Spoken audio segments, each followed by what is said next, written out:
For this session, we're delighted to have teamed up with Chamber member NetX, which is a global learning solutions provider for corporate and EdTech customers with its headquarters in Spain. I'm now delighted to introduce Mike Byrne, who will be delivering the presentation. Mike is the UK Director for NetX and an experienced industry speaker, having been invited to present at trade events and conferences across Europe and Asia. With over 18 years of industry experience, Mike is passionate about delivering modern digital learning solutions that deliver demonstrable impact and maximum employee engagement.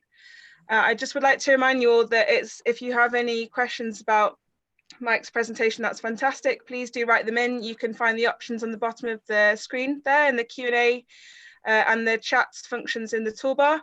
Please do write them in whenever you like, and we'll have some time for Q&A at the end after Mike's presentation. So now I'll hand over to Mike without further ado. Brilliant. Thanks very much, Hannah, for the introduction, and thank you everybody for joining the webinar today. I'm going to be speaking for approximately 30 minutes or so, and then we'll get on to some questions at the end. As Hannah said, if you can submit your questions as we're going along, and then we'll get to them at the end. I find that works a little bit better. So it's great to be here. I know we're really pleased to be talking to fellow members of the Spanish Chamber of Commerce today. We joined the Spanish Chamber back in 2012 when I established the NetX subsidiary in the UK, and their services have been really invaluable to us. So and they've helped us grow and get to where we are today in the UK. So hopefully I can give a little bit back today, and it's great to be engaging with the rest of the members of the Chamber. So what am I looking at today? Best practices for developing and engaging your staff.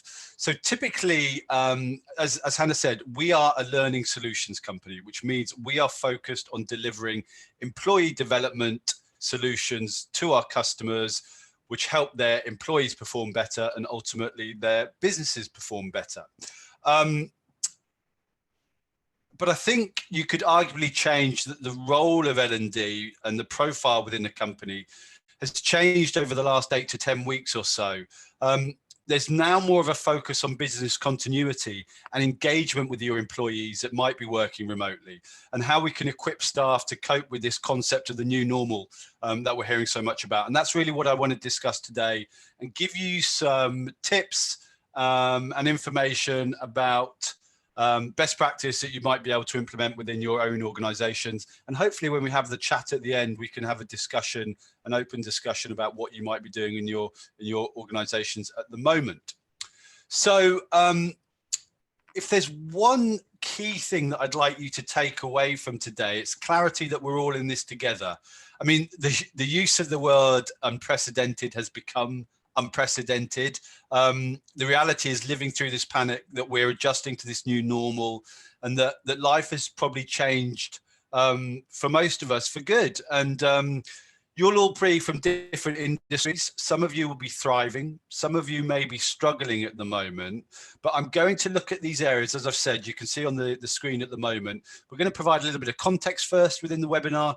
But then what I'm going to get on to do is look at these 3 areas that you can take back to your organizations from now, and looking at how you can help to ensure business continuity and look at things like staff engagement and staff development. So those areas are how we need to think like marketing as a people development function, how we really need to focus on content now and look at some areas that we can focus on from the content side.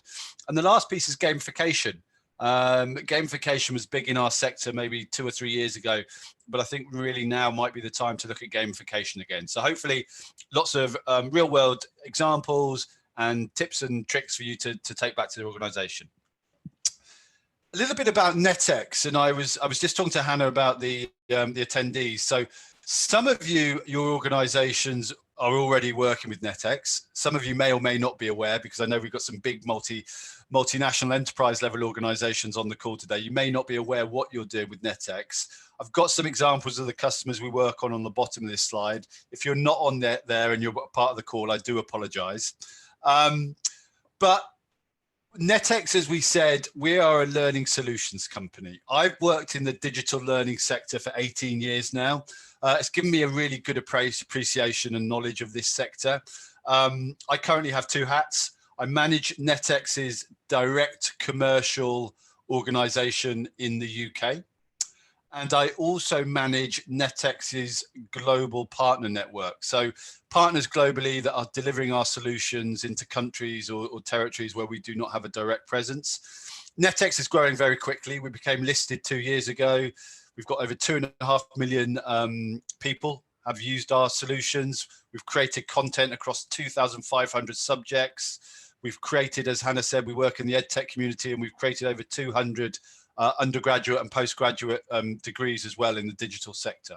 So we know what we're talking about, and we're seeing a real increase in knowledge around our services because of the fact that we're a digital company, and because of the fact that we can help companies make this transition to this concept of the new normal that we're all talking about.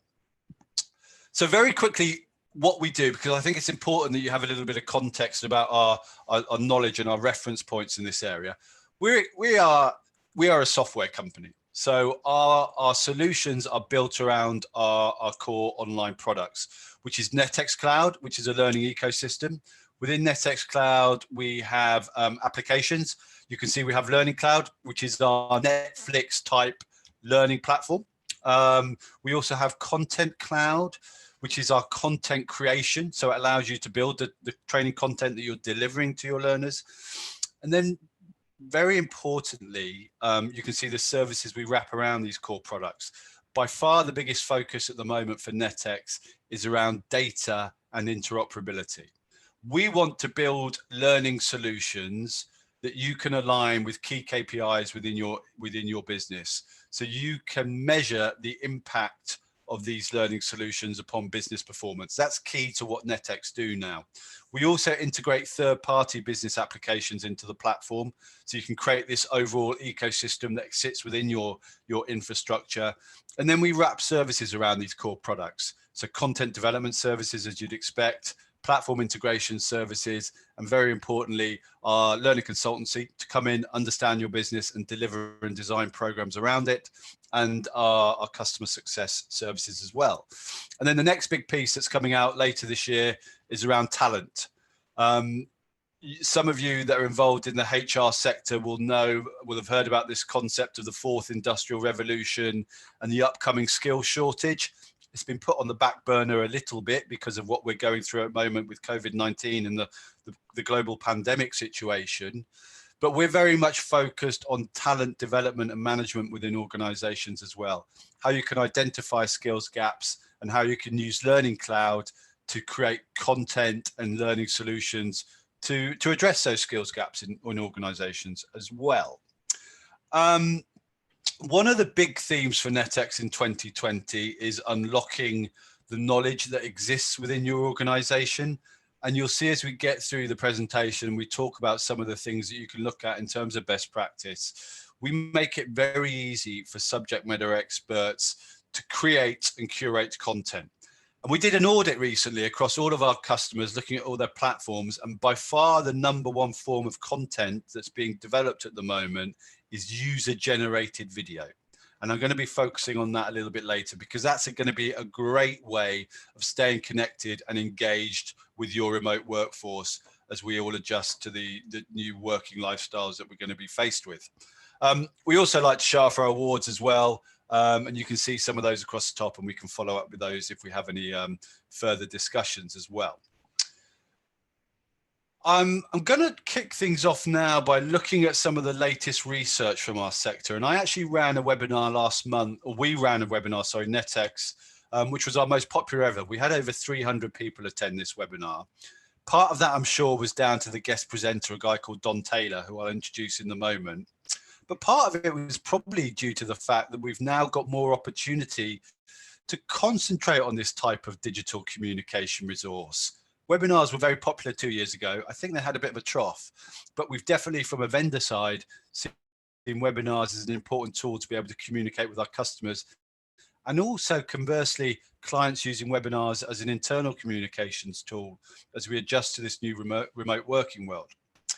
Now, Don Taylor is one of the most eminent profiles, definitely within the European learning technology scene, but probably globally now as well.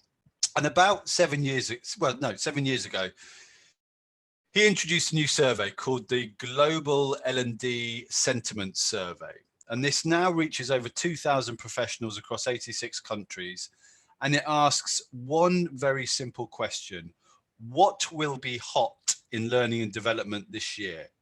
Now, it's important to caveat, not everything that is hot one year eventually takes off, but it does give us a really interesting insights into what HR professionals and organizations are thinking about in terms of the key tools, the key trends that they will be looking towards as they progress their employee development programs. And if we look at the results for 2020, you can see we've shown the top 16 results here, and I'll just give you a chance to digest some of that information now. The numbers in brackets are the 2019 results. You can get an idea about how this data is changing. But if we look at this in a bit more detail, there's absolutely no doubt that in 2020, data is dominating in terms of the thought process and strategy of people development professionals across the world. And data across many aspects of business is key now as well. And we're actually going to get on to talk about that when we look at what learning and development or employee development can learn from marketing a little bit later on. So we can see that data dominates, but Don Taylor did have some important caveats here, and I'm just going to quote him. It doesn't mean that people necessarily know what they're talking about, and it definitely does not mean that they can use data properly.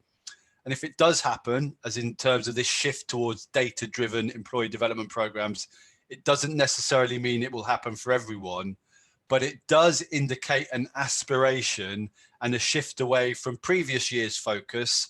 And the previous years in the survey, the focus was dominated on content. So I think that's interesting. If you want to take a look at this a little bit further, I've put the link there, donaldhtaylor.co.uk/GSS, so you can take a look at this. And I'd recommend looking at this research. And also, we've worked with Don to release some blogs to look at this in a bit more detail, and we'll put the links onto here a little bit later on. Interestingly, across the 7 years that this has been running, the most stable entries have been video and mobile delivery in terms of training tools that people are thinking about most. And we'll get onto those a little bit later on. Okay, so let me just see if we can get back to the presentation. Right. What I want to move on to now is looking at a little bit more about this changing world and how HR is having to react to COVID-19. And I thought I'd start by taking a snapshot of what's happened over the last 4 weeks, because things are changing really quickly. I delivered a similar webinar for our partner in South Africa, a company called iLearn. You can see on, I think it was on Tuesday, the 22nd of April. And I thought it'd be interesting before that webinar to just provide a snapshot from my LinkedIn newsfeed to see what the trending topics were. And I work in the HR sector, so the focus of my newsfeed is obviously built around HR policies. And it's got a UK focus as well, obviously. Now, back a month ago, or just over a month ago, it was talking about how more than 1 million people have been enrolled in the government's furlough scheme, the job retention scheme. And that meant over 140,000 UK firms have claimed help. It also talked about how, and let me just move this toolbar here, how parents are burning out as the crisis drags. So how we're trying to balance this working from home and teaching, and we might even be teetering towards burnout before we can return to the office.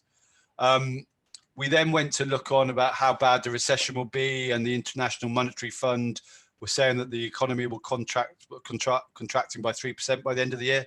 I think that's probably increased by now. And then also this, the fact that Richard Branson has had to offer his luxury Necker Island as collateral to try and secure a government bailout of Virgin Atlantic. If we move this forward a month and see where we are now, and this just highlights how things are changing so quickly. This is taken from my newsfeed on LinkedIn yesterday. And the messages seem not to be quite so negative overall. Big tech firms are getting bigger during the pandemic. Firms like Apple, LinkedIn, and Facebook are doubling down on R&D and acquisition. These big these massive global tech firms are actually growing now. We've also seen some good news in the hospitality trade, and I know we've got some people from the hospitality trade on on the webinar today. With the news that Spain is now reopening the borders from July, hotel chains are now looking at how they can change the business model to tempt guests back, which is fantastic news. We're going to start to see some progressive movements, and my wife and I are looking at the holidays that we can start to book to the Canary Islands now in August, which is much needed at the moment. And also how working patterns are changing. Companies are talking about whether we will ever go back to the office. Mark Zuckerberg has predicted in the next 5 to 10 years, over 50% of the Facebook employees can work from home. And Twitter has said employees can work from home permanently.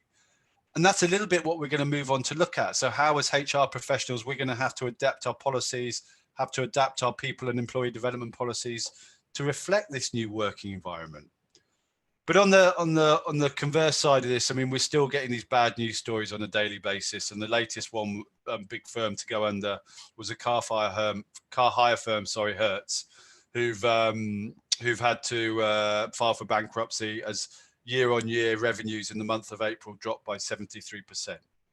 So the world is changing very quickly, and I'm sure if I delivered this webinar in another 4 weeks' time, it will have moved on and evolved even further.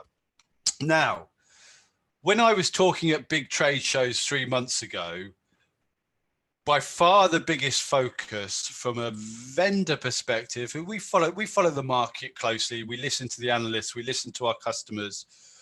We were talking about this thing called the talent shortage, and I already mentioned the fourth industrial revolution and how firms were really focused on the fact that there were low unemployment rates. We had to focus on reskilling people as the core skills required within organizations were changing as we look towards arrays of AI and automation, how we need to look for new internal mobility and this new models of work that I've just mentioned on. Now that hasn't gone away. That's still a focus that we need to look at, but it may have been put temporarily on hold.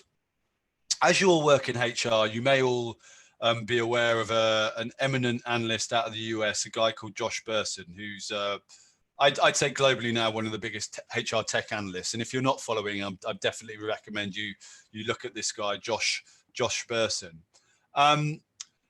And he did a survey back in April. I don't have access to the latest data, where he was looking at the top issues on HR departments' minds.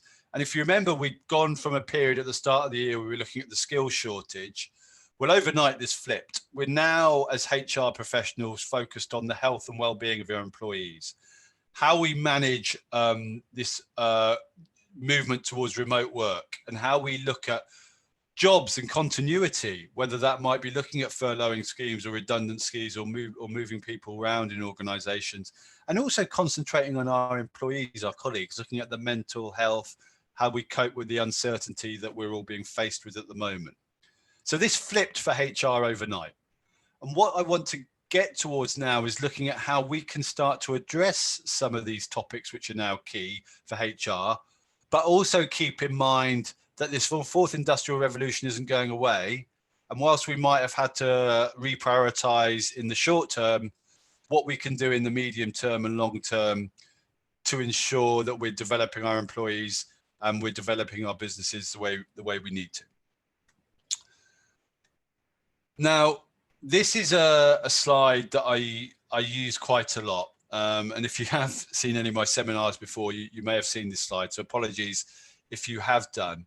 And the source is from Deloitte's Global Human Capital Trends Report in 2017. So it's a little bit old now, but the data is still very relevant. We talk about this concept of digital transformation a lot. So I think it's important to try and give that a definition, because it means a lot of different things to different people.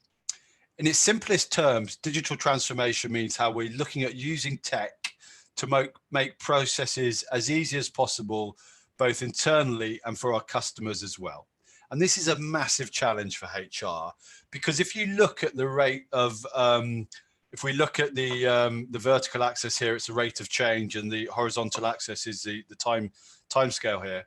If you look at this rate of change in terms of technology, this curve is increasing exponentially. Now, if you look at us as individuals in our consumer lives here, our ability to adapt to digital transformation, the curve is a little bit shallower. But if you think about how the apps we use at home, what we're doing with smart TVs, what we're doing with an AI now with things like Alexa and automation, in our day-to-day consumer lives, we are more adapt to technological change and digital transformation. If you look at this from a business level and even from a governmental level, this becomes much more of a challenge because the rate of change, the curve here is much more shallower. It's not even a curve in some cases, it's flatlining, and the gap is widening. And if we take this a step further, there was a study from a guy here, let me just see his name because I've got the toolbar, Fabrizio Bocci, an Italian professor from last year. And he calls this the technical debt, because he calls it a debt because the longer we leave it, the more interest we accrue. Because if you see at the exponential rate of this digital technology curve versus the flat rate of change in terms of human adaptability, either at an individual level, a company level, or a governmental level. And we know as HR people, as people, as humans, we are resistant to change. And if you compare the adaptability of our consumer selves to our working selves, as I've just discussed, the rate of adaptation lessens.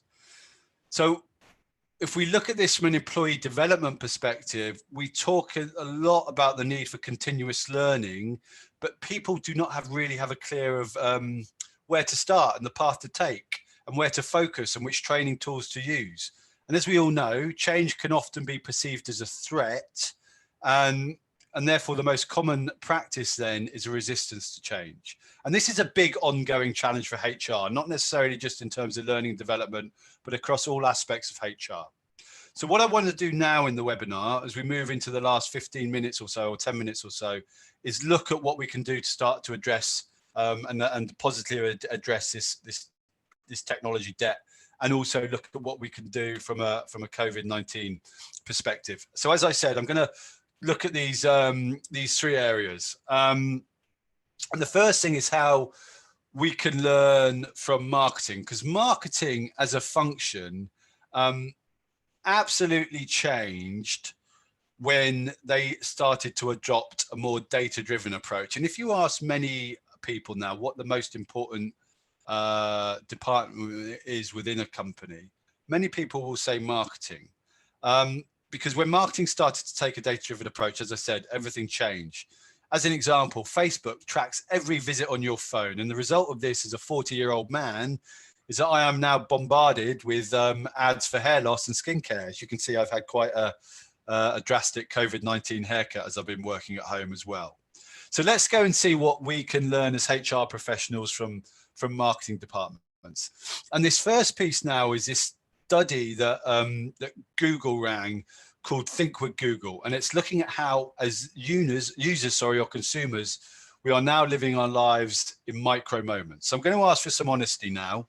If you want to, you can put this on the chat, or you can just raise your hand to yourself.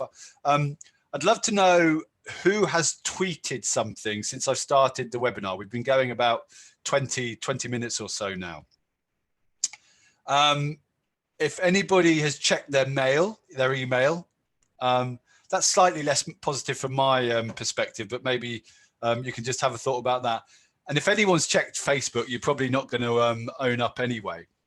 From my perspective, though, the good news is it's not my fault, or at least Google says it's not my fault, because as users now, we are living in micro moments. And I think this is where we can start to make the correlation between marketing and NLD, because Think with Google investigated the habits of consumers, and it showed that our life is no longer lived in years or days or hours, but we live in the moment, and we choose to consume information when we need it and when we have time for it. So we as human beings are, we've gone from what we call an era of deep attention, where we were able to have long concentration times on single sources of information, to this era of hyper attention, where we're able now to process multiple sources of simultaneous information, and we have low tolerances for boredom. Now, if we flip that and look at that from a learning perspective, and we look at this concept of just-in-time training, this study from Google showed that 67% of us now have used video to solve a productivity issue at home. So we've become a nation of plumbers, electricians, and mechanics. Whether we should be or not, and whether that's slightly worrying, that's another story. But that's the reality of how we live our consumer lives today. And as an example, I've got 4 young children in my house, and one of my kids the other day asked me about split digraphs as part of their homework. And this, I mean, he's only 6, and I'd never heard what a split I'd forgotten what a split digraph was from my schooling days, but I knew how to find the information and I knew how to share that information with him. And that's one of the reasons, one of the things that we can learn from marketing, I think, a little bit when we look at our L&D or HR development strategies. Now, if we take that even further, if we look at typically what the marketing life cycle now looks like for organizations in the white boxes here, you can see they're focused on acquiring customers through data, how they engage those customers using personalized learning campaigns, using the data they hold on those customers, increasing the lifetime value of the customers to the particular brand they're marketing for, and also looking to decreasing churn, so increasing the brand affinity with those customers. Now, if we look at that from a learning and development perspective, then absolutely the first thing we need to do is we need to partner with the business. So as a HR function, we are a partner of the business, a people development partner of the business. It's no longer good enough to build an LMS, shove loads of content on there and say, there you go. What we need to do now is partner with the business, identify core business issues, and deliver employee development programs that positively affect those business issues. When we look at how marketing is engaging with those customers, we need to adopt a data-driven approach now. And that's a core piece that NetX has been focused on now as well. We need to know as an individual what content I am most likely to interact with and when I'm most likely to interact with.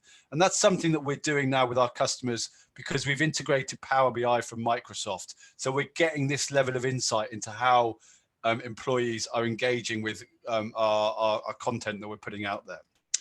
We need to build a learning culture within the organization. And this is a webinar in itself. And it's something that I'm just going to focus on briefly now. But people are now talking about learning in the workflow as we move towards this, as we cope with working remotely and we move towards the 4th industrial revolution. We need to make sure that we are investing in our people and that we are building this learning culture within our organizations. And lastly, I mean, if we think of decreasing churn as increasing employee engagement and retaining employees, we need to focus on the overall talent experience within the company as well. And we need to measure what matters as well. I mean, Don Taylor's survey talked about data, but typically the issue that we've seen so far is that on the whole, and I am generalizing here, is that the learning world or the HR world has tended to attract people with an interest in the development of others rather than a scientific or an analytical background and an interest in systems and data. And in a sense, this has pushed learning professionals away from learning analytics. But I think if you start to look at LinkedIn profiles now of your colleagues and peers and other people within the sector, you're seeing a trend now of people learning more. And a key trend I'm seeing is around learning more around learning analytics, learning how to use data within business. And you're starting to see these badges and credentials now on people's LinkedIn profiles. So what I'm saying now, if as an organization, if we're able to detect that an employee has a problem with any topic or concept and provide additionals or new opportunities or offer an alternative way to acquire knowledge, and also at the conversely, at the end of that, we can measure the impact from an analytical perspective that our education programs are having on the business. Well, that's really where we're going to raise the role of employee development within the sector. And arguably it could become one of the most key elements that CEOs become focused on within business. So a lot to think about there. And as I said, we've gone through that fairly quickly, but I'm happy to look at that in more detail if you want to have follow-up conversations. Because now NetX within our organization, we have data scientists, we have learning consultants who are focused on data-driven learning design. So it's a big thing for us now. I now want to go on to look at a new content approach. Because if you think about Apple Music or Spotify, without music, it renders the platforms completely useless. And the same can be said from employee development. So I want to look at what we're doing from a content perspective. And you can give me a virtual hands up if this screen resonates with you.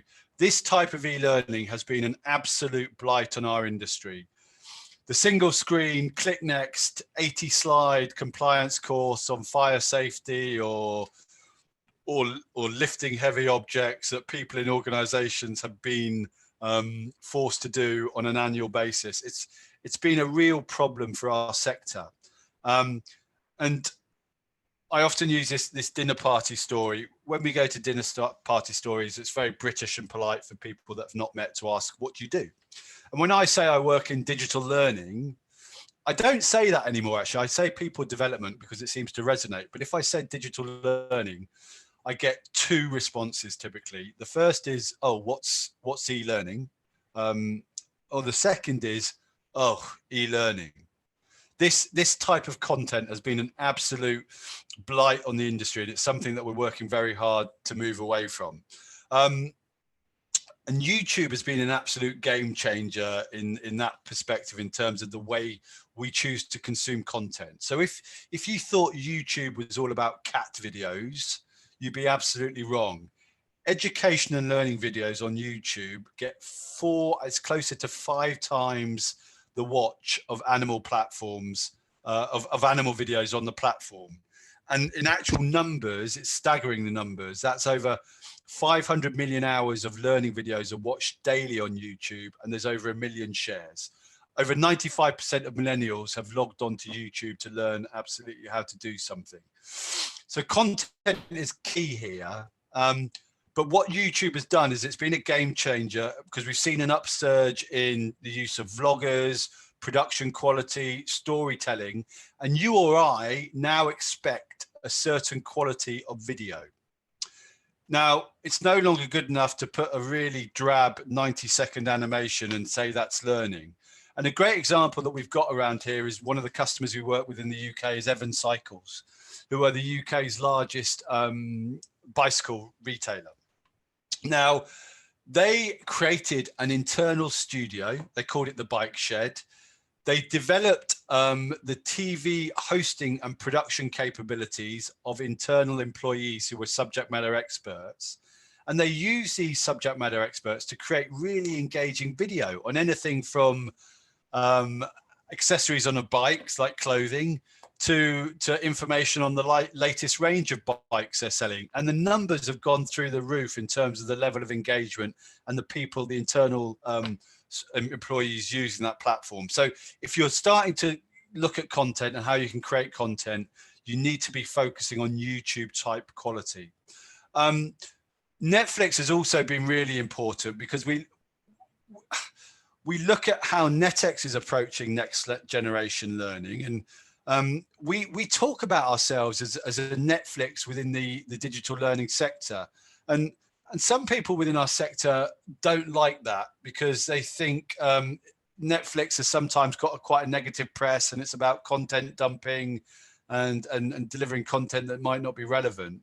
But I think they're kind of missing the point, because NetX was a game changer. Netflix, sorry, was a game changer when it came to the user experience in terms of on-demand TV, in the terms of the production of content. And you look at some of the documentaries that they're delivering recently, and also the ability to deliver content online and offline. I'm sure there's a lot of people on this call webinar that travel a lot and that are using Netflix to consume content when they're on aeroplanes. So I think Netflix has been an absolute game changer. And we at NetX, I don't think there's any, we had NetX long before Netflix came around. So there's no real reason why the names are so similar. But we talk about this consumerized approach to learning, design and delivery. We want to deliver a consumer grade user experience within the workplace. And this is an example of something we've done for that for one of our clients in the past, Volvo in the UK. So we've focused on production quality. We're looking at delivering micro learning. We're looking at making it mobile. And that's really where we need to focus on as learning and development professionals. Okay, the last one, and then we're going to open up for, we're going to start to do a summary and then open up for some questions. Gamification was big within our sector 2 or 3 years ago, and then it dropped off a little bit, which happens with technology. But I really think there is a opportunity for gamification, especially now we are dealing with remote workforces. And I'm going to give you an example of what's happened for me over the last 8 weeks in my personal life. I put on a little bit of weight, quite a lot of weight actually, and I knew I needed to do something about it. Because of COVID, I wanted to get healthier. So I downloaded the Strava app and I started running. And I've progressed very quickly. And the way I've done that is by using the gamification tools available for me in Strava. So I've created myself weekly goals, distance challenges on a weekly basis, and also an annual distance challenge. I've signed myself up to try and attain badges. So I provide myself with some motivation there. In April, I got my half marathon and my 10K badge, and I've signed up to do 200 kilometers running in May. And I also look at my achievements around personal best times and distances, and I've supplemented that with a discussion group with my friends where we try and motivate each other as we are remote and as we are social distancing. And this has been fantastic for me in terms of raising my levels of fitness and raising my levels of performance. So if we look at that from a workplace perspective, or before we go on to that, I mean, we're running out of time now, so I'll just go through this very quickly. And we're going to send out these slides, but some of you may remember this picture of the subway in New York, where they transformed the staircase overnight into an interactive piano keyboard. And by doing that, because everybody was using the elevators and fitness levels were dropping, they increased the use of the staircase by 66% overnight, which is absolutely fantastic. So I'm not going to go through all of these now, but gamification works. It motivates us. It engages us. It allows us to want to do more by releasing levels of the dopamine hormone in the brain. Now, if we look at that from a learning perspective, then it could potentially lend itself really well to some initiatives or projects that you may be thinking about doing in-house at the moment. So things like sales training, onboarding new employees, rolling out training about a new product release, or technical training for your key internal processes or products. Or it doesn't even have to be internal. You might want to run customer certification programs to train them to use your products better and more efficiently and build more brand affinity. So I definitely encourage you to take a look at gamification as well, because I think as we work remotely, as we struggle to maintain levels of staff engagement, I definitely think there's an opportunity for Strava, and I think that, sorry, gamification, and I think my Strava example illustrates that. Okay, so to try and summarize, what I think you should be looking for now in terms of your digital learning program. I think you definitely need to be looking at data-driven and personalized learning that focuses on a project level within your organization rather than necessarily trying to do something at an enterprise level. I mean, that's very hard to do. So looking at your employees, assess what they know, look at what skills they have, review what they can do using a combination of performance management and learning and development, and then see if you can deliver adaptive and personalized learning at an individual level. That's where you get most buy-in from your workplace. That's where you'll be able to measure success much more effectively. And I think if I were to summarize what to do in the here of now, and where we're looking at in COVID, and Don Taylor put this quite succinctly, we're in an emergency phase at the moment, and we will get out of this. But I think the important thing now is don't expect too much of your people. 2 days ago, I spent about 6 hours on video meetings, and it becomes exhausting. So don't think by digitizing everything, by putting everything in a Zoom format, that you're necessarily effectively developing your people now. Don't be afraid to test and don't be afraid to fail, but make sure you have data to analyze. And if you can't do that, please bring in the experts to help you do that. And lastly, what I'd say is look at campaigns. I've said this a couple of times. Start with a business problem, look at how you can impact that, and work from there to develop an employee development program around there, and look at tangible results that you can start to measure and take that back to your CEO. And that's where you'll see the role of L&D and employee development rise within an organization. So I have gone over there. I apologize, Hannah. We started a little bit late, but thank you for your time, everyone. I hope there was something that you found interesting within that webinar. And maybe we may have had some questions come in, Hannah. Yeah, thank you so much, Mike. It was really interesting. Yeah, please do write in any questions that you have. You can see the options for how to do that on the bottom on the toolbar, the Q&A function or the chat. Okay, so one that we've just got come in is, which are the key skills that you think we should be training our staff in at the moment? That's tricky, and it's going to be industry or vertical dependent. So that's a challenging question. I think if you look at some of the analyst data that I showed you from Josh Burson, I think they're not necessarily a skill, but we should be looking at how we equip staff to work from home more effectively, and how to make sure they have the training they need to use the tools that are now becoming much more of a commonplace within their working day. So tools like Zoom, tools like Microsoft Teams. So definitely from a technical perspective, you should be upskilling your staff to be able to work more effectively remotely. But as I said, this is going to be very much dependent on the industry that you're also working in as well.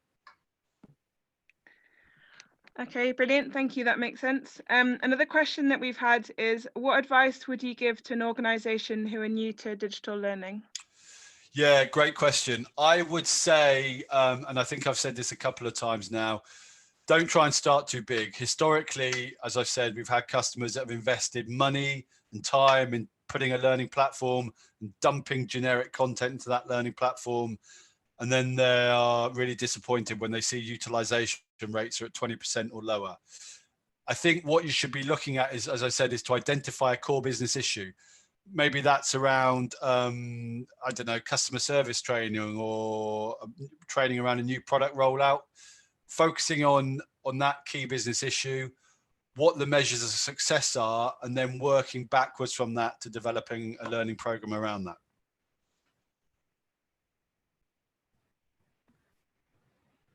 Okay, brilliant. We've got another question that's come in, which is, sorry, one moment. We've had really poor experiences with digital learning in the past. How can we try and reintroduce it to the business? I think partnering with experts really helps. I think there's been a difference recently, as I said, in terms of content production and quality.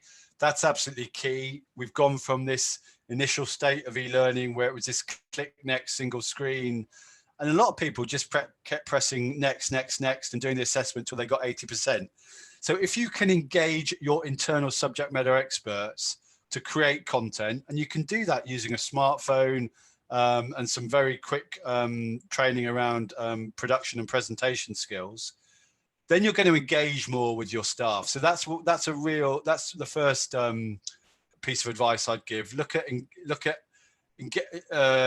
using internal subject matter experts and getting them to try and create more engaging content that are going to resonate more with your employees, rather than just dumping generic content on them to use.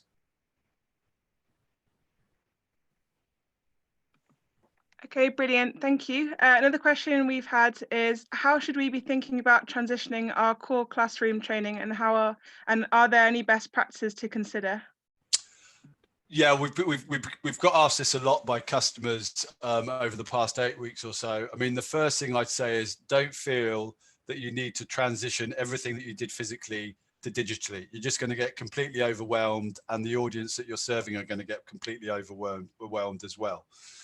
So I would say that focus on what's important to the business now. remembering that we're in this emergency crisis. And as I said before, don't be afraid to try and test things, test delivering solutions in new formats, using tools like Zoom or other web conferencing tools, but make it very specific, make it very focused, and don't try and overwhelm people at the moment. Okay, makes sense. Thank you. Another question we've had from a participant is, why would a learning and development department be needed in the first place in a digital world where information is readily available, and when people don't respect experts as much, much like Google? Yeah, that's a good question, Billy. It's a good question. Yeah, it is a good question, and in many respects, he's absolutely right. I mean, in the world we live in now, we look at making the sort of the differentiation between performance support and just-in-time performance support, and learning and development in terms of new skills acquisition. And I think there is an awareness in our industry now that you don't necessarily need to try and replace Google, because staff, if they're or other tools like Google, if they're looking to get information and answer questions at a point of need, they'll either ask colleagues or they'll do an internet search, and that information exists readily out there. I think where there is a need for L&D is where in terms of internal departments, is where you need to focus on the core requirements for your specific business, whether that's around how you're delivering training to your customers, or whether you're looking at your internal processes that are absolutely key and integral to your business itself. So that's where that's where the role of L&D becomes much more heightened. And that's where now we can look at moving into a world where we can actually prove return on investment to CEOs. That's where I think the role of L&D and people development becomes much, much more important. Okay, thank you very much. Another question we've had is, should we be changing our focus from learning content providers to learning enablers? And if so, what sort of technologies or tools should we be looking at to enable this? Should we be changing our focus from learning content providers to learning enablers?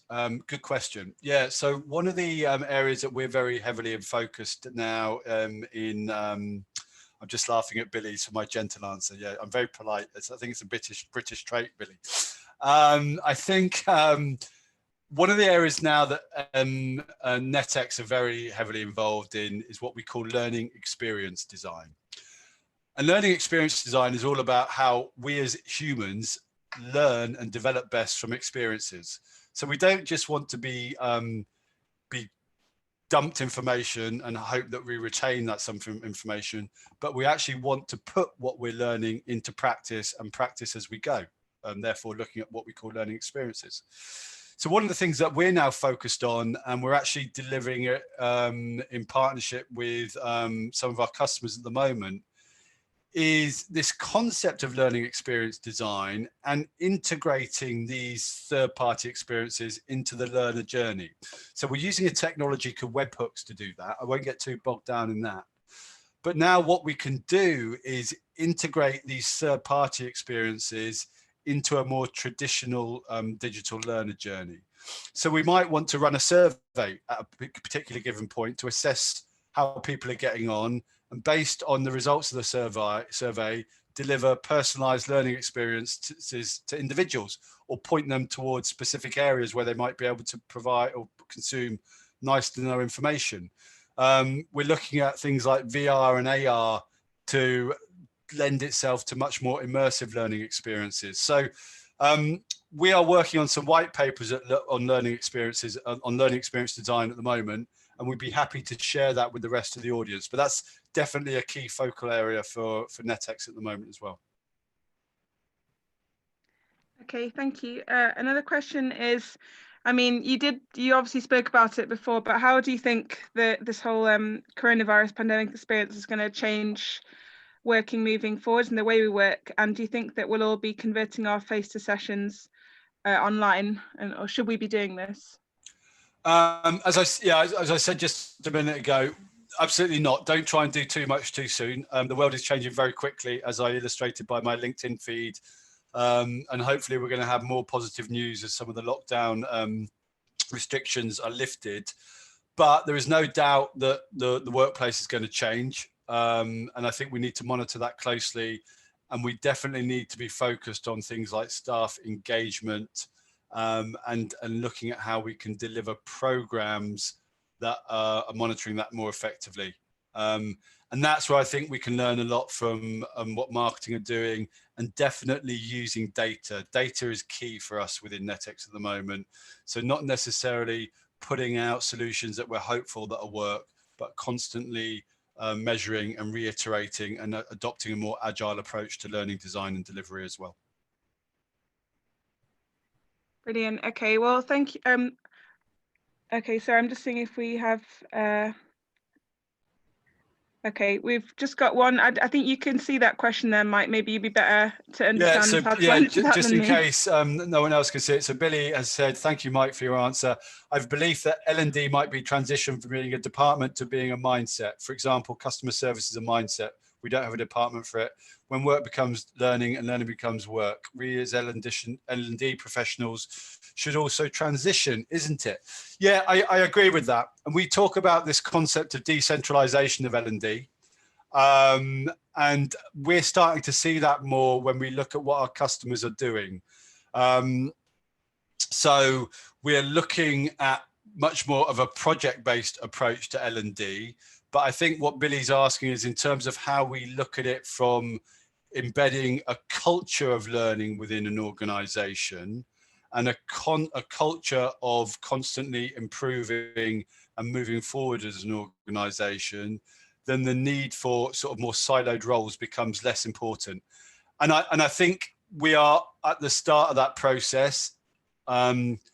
Without being too vague, I think it depends very much on the type of organization you work for, and how traditional you may have been in the past to some of these approaches.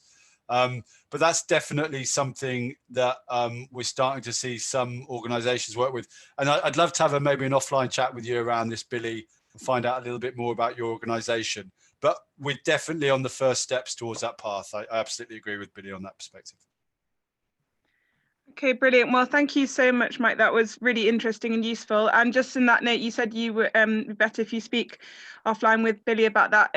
Thank you, everyone, for joining us today. And I'm going to be sending out later this afternoon an email with a feedback survey. It would be fantastic if you could complete. That's really helpful for us. And also in the email, I'll include Mike's contact information, so you can contact him directly if you have any more questions or if you'd like to find out more about NetX. Also on the screen now, you can see the email address for NetX too, if you'd like to get in touch and find out more about their services. I'll also be attaching later the presentation that Mike has just delivered for if you'd like to refer back to that in the future as well. Please also do keep an eye on the events section of the Spanish Chamber website and look out for our newsletter, because we have lots of other webinars and online events coming up, which we'd love to have you take part in. So yeah, thank you so much, Mike. That was really interesting. And yeah. Thank you, Hannah, and thank you everyone for attending. I look forward to some of the follow-up conversations, and enjoy the rest of your day in the sunshine here in the UK. Okay. Cool. Thanks, Mike. Thanks, everybody. Bye-bye. Bye-bye.